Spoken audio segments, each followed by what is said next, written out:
Okay, I'm in the Gospel of John, John, chapter 14, verses 15 through 16. And what I've been doing is I've been speaking about verses 12 and then 13 and 14 kind of separately. And so what I'm going to do in this message is speak about verse 15 and how it relates to them and kind of bring them all together in a sense. All right, so let's review a little bit in John chapter 14, verse 12, when Jesus said, "Most assuredly I say to you, he who believes in me, the works that I do, he will do also. And greater works than these he will do, because I go to my Father." All right. Now, what this was about, the context of this was that the disciples were not necessarily believing what Jesus had to say, that they wanted to see a little bit more. There was some doubt, and I referred to this in the previous messages. And so Jesus says, look, if you're not going to believe me because I said so, that they're not going to believe just because of that, would they consider the works that he has done? Would they consider those as being some additional support to be able to say that what he is saying can be trusted, that he can be believed? So he goes on from there and he says, but you guys are going to do greater works than he did, than Jesus did. And I gave an example concerning the work of the creation of life in accordance with the new covenant as definitely being a very good example of a greater work than what Jesus could have done when he was conducting his ministry, because the creation of life through the new covenant wasn't possible until after he died and rose from the dead. So this was verse 12, and then he goes on from there, and he says, look, ask of God anything in his name. Just, go ahead and ask, because obviously there's a connection between Jesus and the living God. By definition, Jesus is God manifested in the flesh, so that there's a lot to be said about this.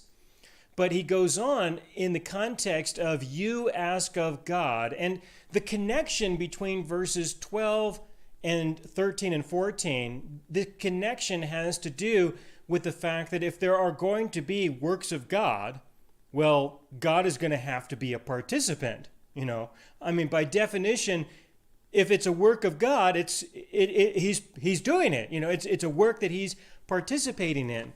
So while they will do greater works, well, these works are defined by God. They are the active participation of God. And so while there may be some mutual participation going on between people and their God, such that these works take place, without God, they're not going to happen. All right, without him.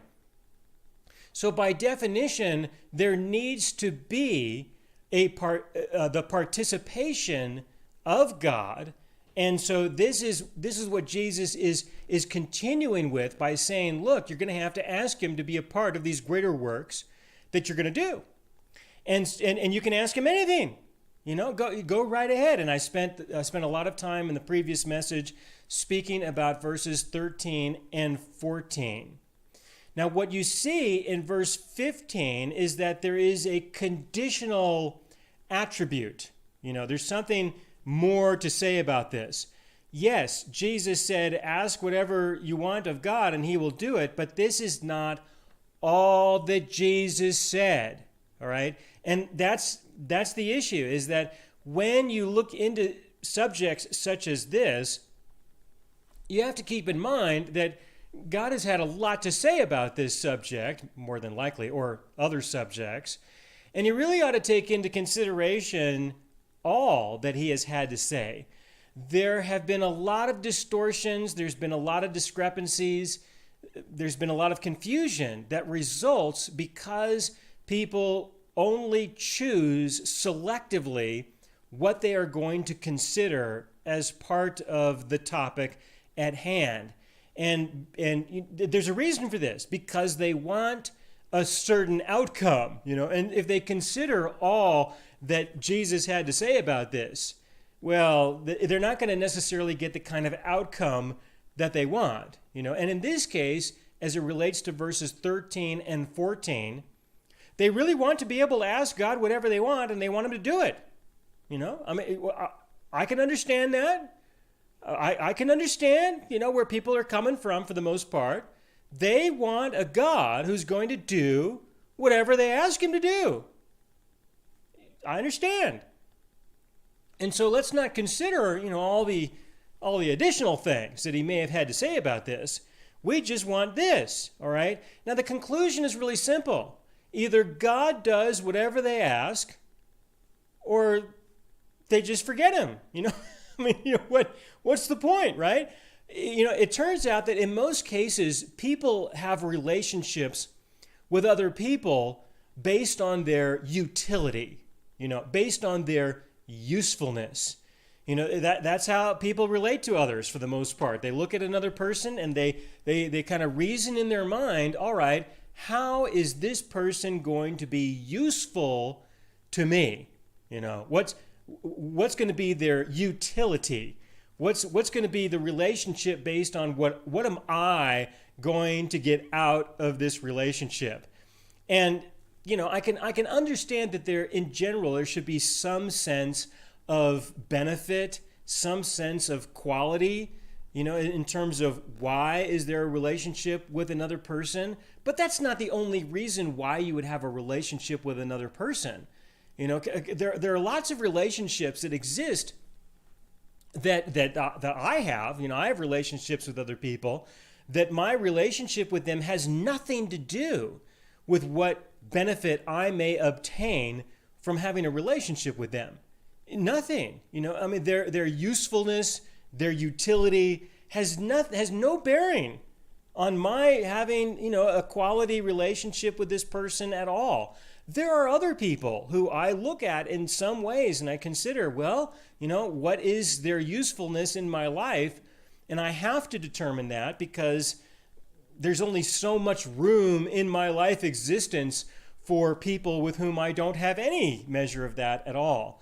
But on the other hand, there should be some kind of benefit that I present to them, And so I'm not saying that in order to say that when people look to God in terms of his utility and his usefulness, I'm not saying that there's no room for anything that could look like that at all.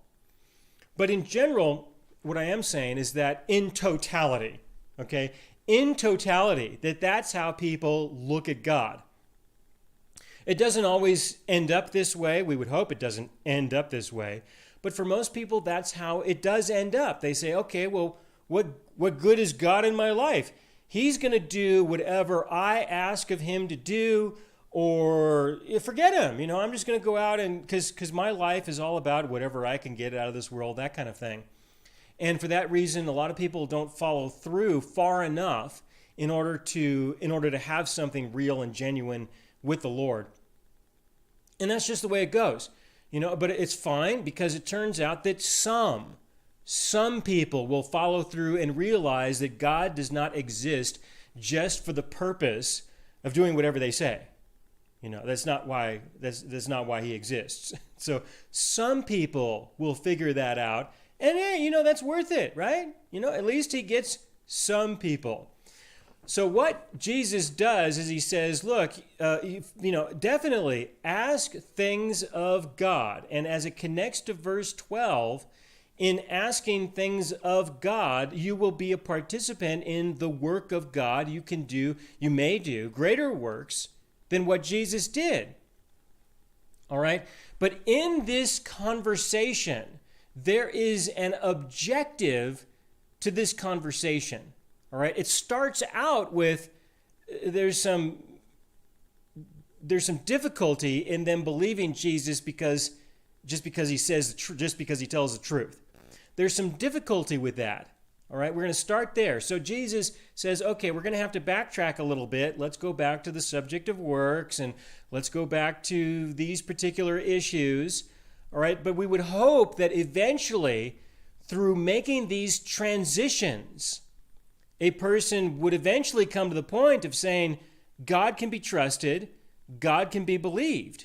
All right, but there's a long ways to get there for most folks. It's just a long ways, and there are many transitions to get through. So he goes back to the struggle, all right, the struggle that really exists not just with the disciples or with the people in Israel, but it is a struggle that exists with everyone. And that this is a struggle that you really need to get through. You really need to get past. Otherwise, there's not much of an opportunity to have a relationship with him just on the basis of the exchange of trust and of confidence and of what is true. There's just it's difficult to make it that far. So what he does is he says, all right, let's go back and let's go from this direction. And in verse 15, all right, he adds in an abstract way some conditions to what he says in verses 13 and 14. All right, so going back to verses 13 and 14, he says, in verse 13, and whatever you ask in my name, that I will do, that the Father may be glorified in the Son, that the Father may be known as revealed through the Son, as revealed through Jesus. If you ask anything in my name, I will do it. All right, I'll do it. But he goes on, and he says, if you love me, keep my commandments. And as I explained in the previous message, if you look at all that Jesus has had to say about this subject of asking things of God, and he's going to do it, there is this other part that is included within these statements. This other part is the conditional part of God doing whatever it is that you're going to ask. The conditional part, the conditions. And in this case here, in this conversation, he effectively adds the condition of keeping his commandments. All right, as part of this, if you love him, if you love Jesus, you're going to keep his commandments. So you see, what he can say in response to people asking him to do things, whatever you ask, I'll do it. Oh, well, but do you love me? Why should Jesus do anything for anyone who doesn't love him? Now he does, okay? We don't stop here, but we start here, all right? We start here, but this is not where we stop. So keep this in mind. He says, yeah, but if you love me, well, do you love me at all? Why should God do things for people who don't even love him? Why should he, right? This establishes a sense of conditions. This is a conditional relationship that he's talking about here. If you love me, you will keep my commandments. All right, so you're going to keep his commandments. Do you keep his commandments? And if you don't, well, then by definition, you don't love God. Because if you love Jesus, if you love God, you would keep his commandments. Well, you don't keep his commandments, so you don't love God. So why should he do anything that you ask him to do? Anything. Why should, it goes from, you can just ask me to do anything and I'll do it, to why should he do anything at all? And so this condition that he includes in this conversation, all right, this condition that he includes has its place. It has its importance. All right, now, for those of you who have had some time, plenty of time, to struggle with the issues related to religion, you should know. We should just deal with this right away. You should know that you will never obey all of the commandments of God. All right, now if you haven't made it that far yet, I would say you're still living in a measure of dishonesty, and well, keep trying, keep at it, and pursue a knowledge and pursue a discovery of more and more of his commandments, and to see if you really are, and to be more sincere about that. Now, look, I have encountered people who have been very sure of themselves that they have been obedient to God, that they keep the commandments of God. I have known a number of these folks, all right? And the only thing that I can encourage them to do is to consider what Jesus had to say about to what degree they really are. And so they say that they are obedient to all the commandments of God because they are according to their definitions. But Jesus gave some definitions. He gave some things to say about whether or not you really are obedient to God, and so that becomes the competition. That becomes the struggle. Are they going to believe whatever they want to believe, or are they going to consider what Jesus had to say? All right, now why would they even bother considering what Jesus had to say when they feel confident in and of themselves that they are successful? Why even bother? Well, Jesus performed a number of works. He performed a number of miracles in order to assert the fact that what he thinks actually matters. What Jesus thinks has some importance. And so if a person will consider the works that he did, well, if they don't, there's just nothing you can do with that. At that point, you're done. But for the rest of the folks who do have some measure of integrity, who have some measure of honesty, they'll say, that's correct. I do not obey the commandments of God to the extent, to the standard that he has defined in an absolute sense. It just hasn't really happened. So that's a measure of honesty that a person has to get through. And when a person gets to that point, what is the conclusion that they need to say? They need to say, okay, you see, you don't love God. That's what it means. I've had a lot of people who I've had conversations with who have used this verse in the sense of saying, well, if you love me, you'll keep my commandments. So we keep his commandments in order to show that we love God. And I said, yeah, but you don't keep the commandments. And they say, yeah, well, we try. At least we try. You don't even try. At least we try. And I said, well, okay, so you try, but you still don't. So by definition, you don't love God. And they just don't want that. No, we just don't want to confess that. No, we don't want to say that. Now we're getting into the topic of religious pride. All right. But I don't have a problem saying that at all. If you want to use the standard, for myself, do I obey the commandments of God?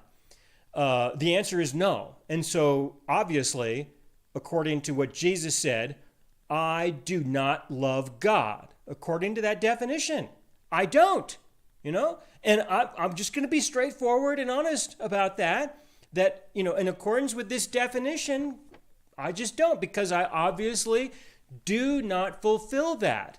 All right. But that's the reason why he said this, was so that we could see that we don't.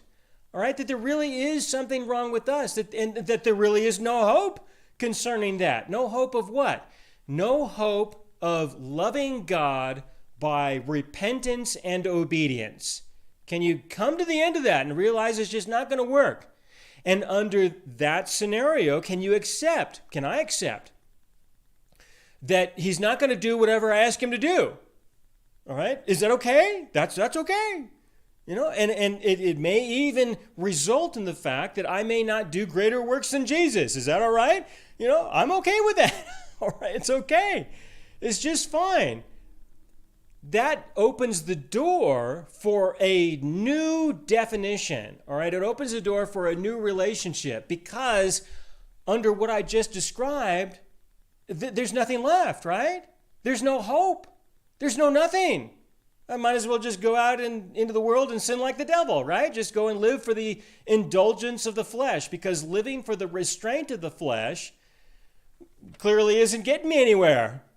All right. And there are people who do that. There is a percentage of people who come to this point and realize, well, just give up. It's not going to happen. So give up.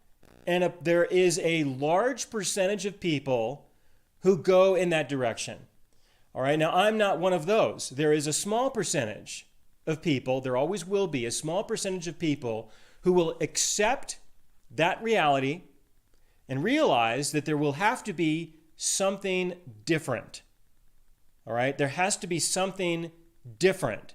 And that is the new covenant. All right? Because if you love me, you'll obey my commandments. Folks, that is the old covenant.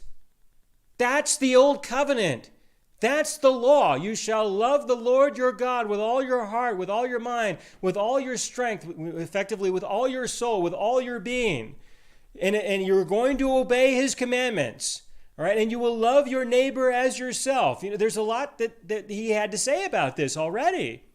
So it's obvious that, well, you don't, and so you either abandon God entirely, and most people do, or you recognize that, okay, that definition, that covenant leads us to the end of ourselves, to the point of despair, and it leads us to the recognition that if there's going to be anything at all between us and our God, there has to be another covenant. There has to be another way.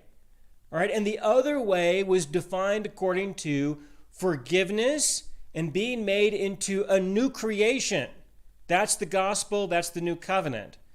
All right, now, but there's no need for forgiveness if you obey the law entirely, or there's no need for forgiveness if you're just going to walk away.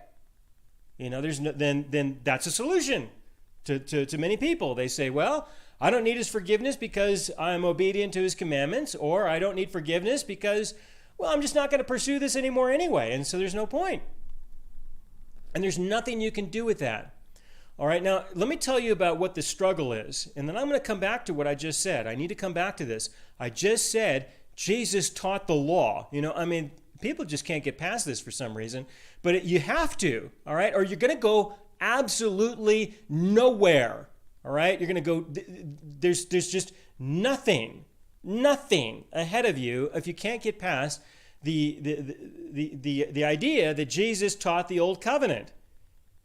So I'll come back to that in a minute. Let me start, before I get there, let me deal with the issue of the appeal to this, all right? Because there's a great appeal.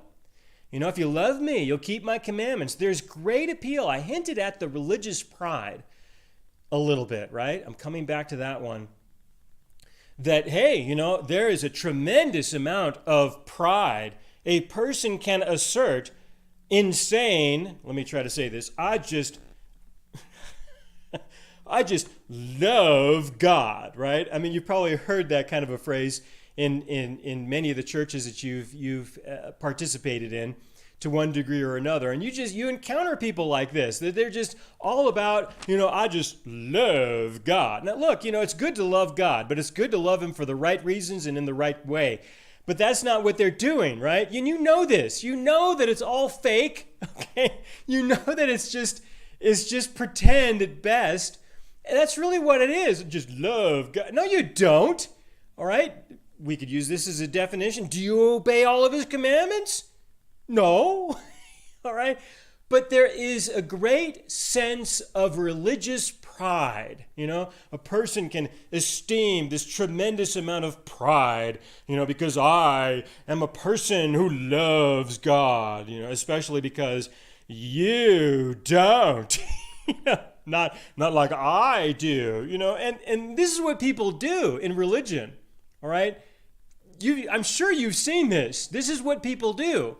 They say, I just love God, and they're involved in all of these sacramental, ceremonial, even sacrificial kinds of activities, all right, to try to demonstrate this so that they can compare themselves with other people and say that, that of course they love God and these other people do not. And there's an incredible amount of pride that a person can build up within themselves, their sense of self-value, their sense of, I of course am one of God's special people. Well, you may be able to fool yourself, and you may be able to fool some of the people who are around you, but God is not going to be fooled by this. And I would say that, right? I could say, God knows better, but that doesn't really matter, because when it comes to religion, what God thinks just doesn't really have any relevance anyway.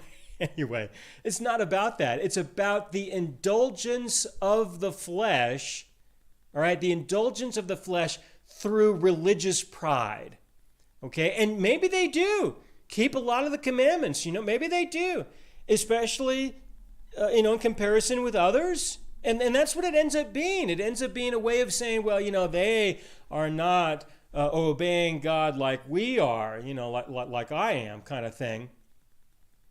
And it has nothing to do with loving God. It just has to do with comparing themselves with other people.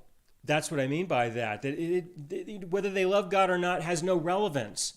It has no relevance because this is about indulging the flesh in religion through esteeming pride, all right? And the religious pride that gets manifested from this is sickening. All right? It just is to a lot of people. It's just simply sickening. It's disgusting among a lot of other people. Okay? And you go out and talk with a lot of other people who consider themselves to not be a part of the religious community, and they'll tell you that. They'll say, I don't want to be a part of that. Those people are sickening. All right? I mean, it's just a bunch of nonsense.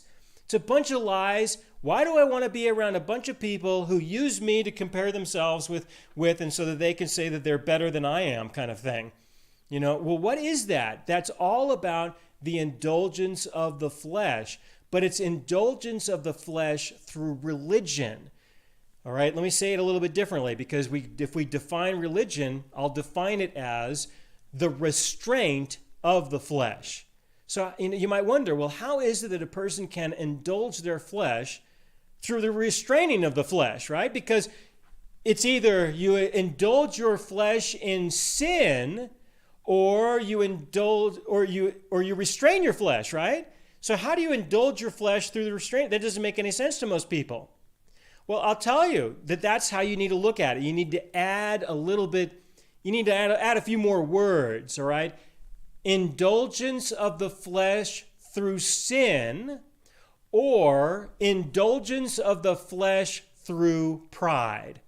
In this case, religious pride. That is another way of indulging the flesh through the restraint of the flesh. You obey, you repent, you obey, you restrain, you don't engage in sin, so that now you got this religious pride, and that appeals to the flesh. Okay? Now, let me move on and go into the next topic as it relates to this. The next topic. People don't want unconditional love. All right? In general, unconditional love does not appeal to people. People want conditional love. That's what they want. That's what's appealing. So that's appealing in this sense, not just for religious pride, but when God says, if you love me, you'll keep my commandments, they want a relationship based on, oh yeah, let's keep his commandments. Let's enter into this conditional relationship. They want conditional love. All right? This is appealing to them. God will love me if I meet his conditions. I will love God if I meet these conditions or if he meets my conditions. I won't go there right now. But let's just stick with his conditions. Okay? That there is a conditional love that has tremendous appeal. All right? Now, a part of that, I can go back to the subject of religious pride. If you meet the conditions, then you've got a sense of pride. This is appealing. Gives you a chance to compare yourself with other people and esteem a sense of religious pride from that. All right, so conditional love is appealing to the flesh. All right, either it's indulging the flesh through sin or it's restraining the flesh through commandments and law. Either way, it's still living by the flesh. All right, either way, it's still living by the flesh. How does the devil function? Does he function in all that which is evil? Is that it? No. He functions in that which is good also.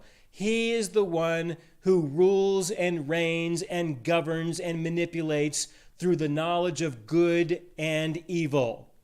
Not just evil, but good and evil. All right? There's a lot more to be said about that. In the series I did for Living God Ministries on the subject of spiritual warfare, I talk about that in more detail, so I'll need to refer you to that one. But let me go back to the idea of the desire for conditional love. Okay, the desire was, I explained about the idea of religious pride, that through conditional love, we have religious pride. Okay, well, what else is there? In the context of he will do whatever you ask, now you have a mechanism of control, a mechanism of manipulation. Or what I like to encourage people to think about is the mechanism of debt. All right? Because if you obey the commandments, well, God has to do his part. If you do your part, or if you believe that you have found a way to do your part, you never will. But when people get this belief that they have, or that they've done enough, or they've done more than somebody else did, so of course it's good enough. All right? There's great appeal for this because now God is going to do whatever you ask. All right? So that's power, That's control. You're going to get the living God to do whatever you ask. Hey, there's some great appeal to that. All right? So that is the appeal of conditional love. People want conditional love with God. The overwhelming majority have a desire for this conditional relationship because if they succeed, they have control over God. He will do whatever they ask. He will answer their prayers, right? Why? Because they humbled themselves, because they repented of their sins, because they have bent the knee, because they did all the ceremonies, all the sacraments. They even maybe invoked some sacrifices. What they did now, God will hear them, he will answer their prayers, and he will heal their land, right? This is about control over God.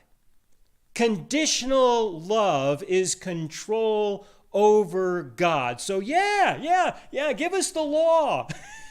give us the law. Give us the commandments. Yeah, absolutely, because now we have a conditional loving relationship. And with this conditional loving relationship, if they meet their, the conditions they're supposed to do, well then, and of course, it has to be conditions that we can do. All right. Otherwise, it's not fair. God is not righteous. This is what people think. This is what goes on in people's minds. He wouldn't give us the commandments unless we could have obeyed him. So, there's a way to do it, and we think we found the way. It's about having control, all right? That's the appeal. Now you have control. Now you have power over God. He will do whatever you say. And if he doesn't, all right, if he does not, well, he owes you, he owes you. And just as I said earlier about people defining relationships with other people on the basis of their utility, there's another kind of dysfunctional relationship, which is based on debt, all right, based on debt. That's how people relate to other people. How can I put this person in debt to me?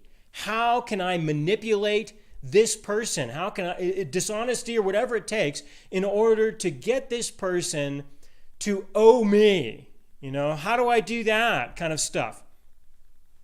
And the appeal of conditional love is about that. There is a measure of appeal based on debt. Because if you obey his commandments, well, he better answer your prayers, right? And if he doesn't, God owes you. You see that? God owes you. That's the law. If you obey his commandments, he will bless you. If you don't, he'll curse you. But if you obey his commandments, he'll bless you. Well, he better bless, right? He better deliver. Oh, but don't worry if he doesn't. That just means he owes me. Okay? And this is how people think sometimes. How can that be expressed, right? How can that be known? Well, try this one. If he doesn't deliver right away, This is what people say. Don't worry. When you go to heaven, you'll get rewards. All right. And what is that? That's a payment of debt. That's what that is. You see, when you go to heaven, if you've been obeying his commandments, as well as you can, right? If you've been obedient to God, if you've restrained your flesh, if you didn't sin so much, just as long as you can find other people you can compare yourself with. And if God doesn't bless you now, don't worry. He will bless you in heaven. And so that's what going to heaven becomes. It becomes a debt collection experience. All right? Where you now get to go before God and collect the debts that he owes you. People really think this way. They just don't want to put it in those words, because if you put it in those kinds of words, you know that is just wrong. That's just plain wrong. So people don't want to say it that way. They find other ways to say it. Okay? There are other ways to say it. But that's what it is. That's what it's about. That's why people have a desire, why people find the conditional relationship to be appealing. Because they're going to be able to put God in debt. He owes me. And the longer he takes, well, we're going to put some interest on that. He's going to have to pay up for his delay, even. And this is how people really do relate to him. And so there is great appeal in the conditional, loving relationship of God. In the unconditional relationship, what do you do with that? Right? I mean, he loves you unconditionally. He loves you because he's a loving God. No, we don't want that. No, there's no usefulness in that. How can I manipulate him? How can I control him? How can I get him to owe me? If he just loves me because he's loving. There's no place for that. There's no power. There's no control. He's not useful. Get rid of him. He loves me, or well, if he does, then these are the things that I want, and let's go back to usefulness and utility and what he can. Well, what if he doesn't want to relate to you that way? Well, then he's useless, right? I mean, this is what people go through. All right, in the relationships that people have with others who are close to them, they will tend to relate to each other in a similar way. They'll say, well, I love you, but I love you conditionally. I love you conditionally. And the other person will say, oh, yeah, that's good, because I want those conditions, because I'll meet those conditions, and then you owe me love. I mean, this is what people do to each other. And you got to make it work to some extent, otherwise you're going to get nowhere. So you have to accommodate a certain amount of that. But if you look for that in the relationships that you have with people, I think you'll begin to understand what I mean a little bit more when I say that people have a greater interest. There's a greater appeal in conditional love than there is in unconditional love. There is a greater appeal. All right. Now, let me proceed, right? So go into verse 15. If you love me, keep my commandments, right? If you love me, keep my commandments. All right. Now, I have to go back to what I mentioned a little bit earlier about Jesus teaching the law. All right? Jesus taught the law. Now, I talk with people all the time. I do. And there's no shortage, all right? There's an abundance of people who still believe that Jesus said this, and so this is the new covenant. Jesus said this, and so this is the way that we are relate to our God. That if I love him, I'm going to do whatever he says. And so I'm not going to sin, and I'm going to do those things that are right. I'm not going to do that which is wrong. I'm going to do that which is right. I'm not going to do that which is evil. I'm going to do that which is good. And look, I think that's good. I don't want to take that away from people. But what needs to be taken away is the idea that if you love God, then then this is going to be the reflection. This is going to be the result. Because what you end up doing is you end up living by the old covenant. That is the definition of the old covenant. And people live as if this is the new. And they think it really is the new. And when I try to tell them, look, what you just described to me is the Mosaic law. You just told me that you do the right things because if you love God, you will, and so you do. And I'm telling you, look, that is the Mosaic law. That is the life under the law. All right? If you want to do that, you go right ahead. But don't call it the new covenant. That's the old covenant. And if you want to relate to God that way, if that's going to be your way of life, then you do it. All right? I mean, you really commit. Don't just play around with a few here and there. Come on. Be serious. Be committed. All right? You're going to do it. You do it right, and you do it all. You do it all. And what that means is that you need to be committed enough that you'll eventually see you can't. You can't. All right? And admit it. You don't love God. Come on, admit it. And so, oh, no, I don't want to do that. You have to admit it in order to be able to say you really need the grace and mercy of God. You really do. Because you don't. You don't. Now, I'm not saying that in order to say that's the end, okay? That definitely is not the end. That's an important beginning. And if people never make it that far, if you never make it to the point of being able to say with all conviction and all honesty, you just don't love God, if you can't make it that far, you're not going to come to the end of yourself. You're not going to come to the end of the law. You're not going to come to the end of the end of the old covenant, which means that you cannot start with the new. All right, I got to say it again. That means you cannot start with the new covenant. All right? Now, I'm saying that in an absolute sense, but there, of course, is a lot of wiggle room, and I'm saying that because I myself never made it to that hard, absolute stop myself, okay? I struggled with this back and forth, and I made it a little bit at a time. It took me a while to let go of this commandment, let go of that commandment, let go of that law, let go of this, let go of that, in the sense of this is going to assert my right standing. No, it's not. For myself, it took a little while.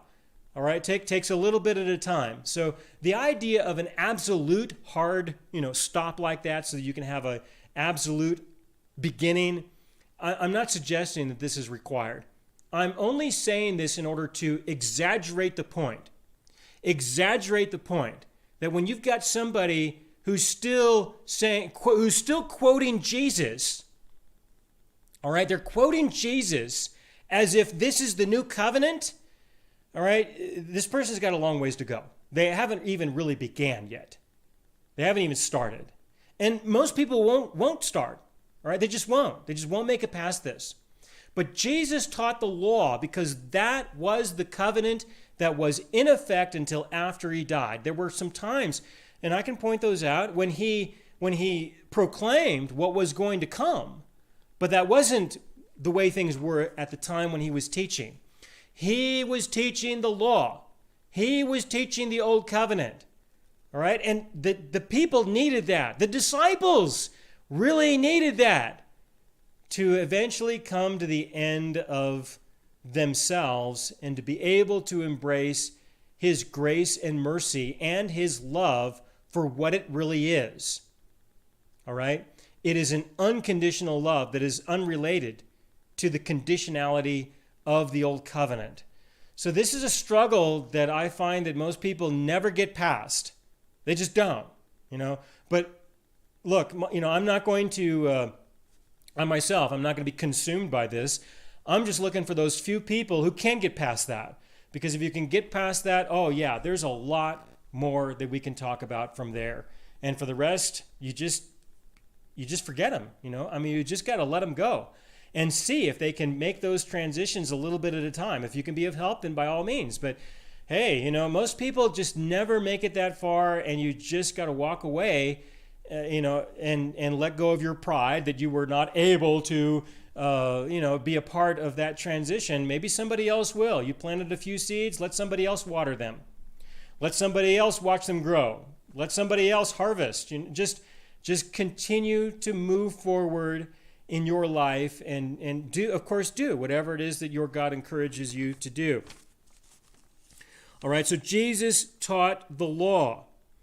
Now, he goes on, and I want you to see this in verse 16. I want you to see this from the perspective of all that I have just said. What I have just said is that a person needs to come to the point of realizing that this isn't working, so that they can have a new start in the new covenant. And there's a conjunction that Jesus uses here that I think expresses the difference between living under the old and living under the new. It's a difference between verses 15 and verse 16. In verse 15, when he says, if you love me, keep my commandments. All right? If you love me, keep my commandments. In verse 16, he says, and I will pray the Father that he will give you another helper, that he may abide with you forever. The Spirit of truth, whom the world cannot receive because it neither sees him nor knows him. All right, now I'm going to pause there. There's more here in verse 17, but I'm going to pause here because I want you to see that he says that the world doesn't see him or know him. He doesn't say the world does not keep the commandments. He doesn't say that. He says the world doesn't see him or know him. Now, a person can live for the indulgence of the flesh and not keep the commandments of God, and they don't see him and they don't know him. A person can also live by the commandments of God. They can live by the restraint of the flesh and still not see God and not know him. I want to say that again. It's obvious that a person who lives by the indulgence of the flesh does not see God and does not know him. But there are people who can live for the restraint of the flesh, and they don't see him and they don't know him either. All right? So this should give you an indication that there's a disconnect between verses 15 and verse 16 and 17. There is a disconnect, and this is what it is. All right?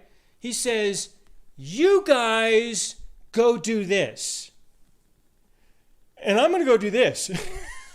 All right? That's what he's saying. He's saying, you guys go do this thing, and I'm going to go do this thing. There's a separation that happens. If you love me, keep my commandments. And he knows they're not going to do that. He knows that. So you go ahead and you keep up with this.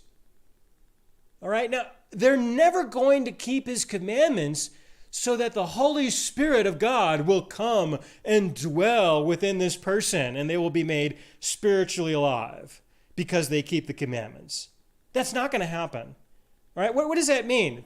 I'll tell you what this effectively means. All right? I'm going to put it in words that nobody would dare, want to put it in. What this means is that they're going to become so perfect, right? They're going to be as perfect as God. They're going to obey all that which is right. They're going to do all that which is good, and they're not going to do that which is evil. They will live fully, completely, and appropriately with the knowledge of good and evil. Yes, they will, and they will have success. And through this success, they will be like God. The original satanic lie? Okay, they will be like God. And so, of course, the Holy Spirit will come and dwell within them because that's where he belongs. He belongs in me because I am just like God. And if he's not there, well, that's just wrong. There's this vacuum that he needs to fill because I have achieved. I am like God, kind of thing. This kind of false belief. That's what people are doing. So Jesus says, you go do that. No, he doesn't say that. He says, you go do this. You go, and so that until you're done, and you can say that you don't love me. So at least we have a wonderful place to start, At least we can be honest and truthful about that, and to realize that there must be another way. There must be a new relationship, a new definition of these things. And while you are going to go do that, he sends them off to go and try to obey all that he has said. All right? And while you're doing that, which you're never going to be able to do, and hope when you're done, you'll see that you're never going to be able to do that. And you will confess that you have no hope outside of his grace and mercy. He says, you guys go and do that. And while you're doing that, this is what I'm going to do. All right, I want you to see that there is a disconnect between what the disciples are being told to go do and what Jesus is going to go do. He's going to go do this. What's he going to do? And I will pray the Father that he will give you another helper, that he may abide with you forever. The Spirit of truth. All right, and there's more that he says a little bit later. There's some repetition about the giving of the Holy Spirit and that he will guide us and lead us into all truth. Obviously, they're going to need some help with that. They're not believing the truth when Jesus tells them in the previous verses. They didn't just believe him because he said so. So maybe they'll believe because the Holy Spirit in them says so. Maybe that'll work, right?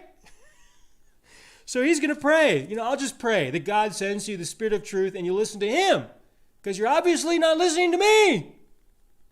So you guys go do this. Keep at it. Be sincere. Be committed. And hopefully you'll realize that there's no hope there. And while you're busy doing that, I'm going to work on this. I'm going to work on how can I make you spiritually alive. That's what he does. All right, now remember what I said about the absolute hard stop, that you have to come to the complete end before you can make it to the absolute beginning. That's an exaggeration to make the point. In general, it just doesn't work out that way. There has to be a little bit at a time, So God initiates later on. He initiates by giving them the Holy Spirit and making them spiritually alive. And then, as part of the growth experience, they will let go of the law a little bit at a time. And in the book of Acts, we can read about some of the struggles that people had concerning this. Definitely, we have the example of Peter and Paul and their conflict that we have described in the book of Galatians, for example. So they did go through a struggle, and it was a struggle for a lot of people, and that's normal. That's the normal struggle. And we all go through that struggle today. So while I have to explain that if you don't come to the end of this, you can't even begin in the next. I say that in an absolute sense, but in reality, it tends to be a little bit of a transition at a time. What you let go of will then open a new door that you can walk through, in a sense, and more doors open a little bit. God opens up a little bit more at a time as you can let go of the conditional love of God, a little bit here and a little bit there. That opens up the opportunity for you to embrace the unconditional love of God, a little bit here and a little bit there. And this is in practice and in reality, this is how most people can relate to what it is that I'm describing. I myself went through that. All right, I'm going to have to stop. I keep going, but it's been long enough.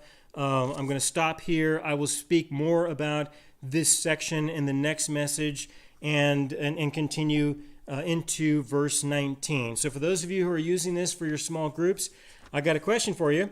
Now this is a tough one, okay? This is going to be, I'm just going to tell you, prepare you in advance. This is going to be a tough one. So I'll give you another question to make it a little bit easier. All right, here's the question for those of you who want to have a possibility for facilitating discussion. What do you love about God? All right, what do you love about God? This is a really, really tough one. What I'd like you to try to do is try not to refer to those things that he does for you. Let's try not to do that. What do you love about God in the sense of the kind of person that he is? All right, but separated from what he does for you. Okay, Let's see if you can find that. If that's a little difficult, then let's change that word love to like. What is it that you like about God? If you can't really describe it as what is it that you love about him as a person, what is it that you like about him as a person? Okay, and the purpose of this question, or at least my motive in asking this question, is to try to get you to think about God not just as what it is that he does for your benefit, what is his usefulness, what is his utility, all right? But what is it that you know about him? And if there's not much that you can say about what you like about him or what you love about him, well, that's good, all right? And you can say, well, I really need to think about that more, okay? And that's great, because at least that, gets us started into thinking about him, not just as a person in terms of his usefulness and his utility, what am I going to get out of him? But just, who is he really? And what is there about him that we can find likable? All right? Or that we could maybe even really enjoy to the extent that we would call that love. All right? Now, there's a whole nother message that I got to present, or that I should present. I don't think I will. But there's a whole nother message that could be produced about the definition of love. What does that mean? So try to keep that in mind, that the definition of love also needs to be considered. I introduced that a little bit by saying that there's a difference between conditional love and unconditional love, but that's really just a start, okay? So that's the question that I got for you guys to consider working with, and I will be back in the next message. Thanks.